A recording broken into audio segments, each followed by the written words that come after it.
Hey guys, Epidemic here. You guys may have seen me make a few videos on some people who I thought were being toxic or just their behavior didn't seem acceptable.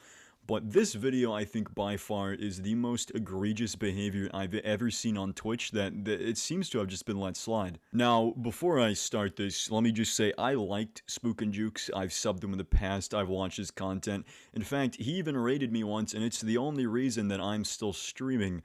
But this behavior is just simply too far. This clip that I'm about to show you is very disturbing, so for my younger or more sensitive viewers, I advise you guys to look away, because it is just, frankly, one of the worst things I've ever seen in my life.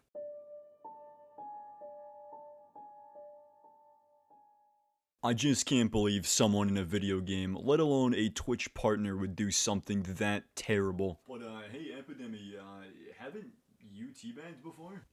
I would never do something like that. I don't know what you're talking about. No, but like, I literally saw you do it like 5 seconds ago. That's besides the point. It's bad because he did it. Streamer man bad. No, but this is much worse because not only did Spooknjukes teabag, but he also had the sheer audacity to put someone else's YouTube comment with their name hidden in the metadata. In fact, why don't we go take a look at what that comment said? I'm sorry, Spooks, but you're not innocent in this. You intentionally bullied the killer at the end of the match, intentionally did something for the sole purpose of antagonizing someone else, and then played the victim when they retaliated. You were the instigator here, and while the response from the killer was overblown, you are to blame.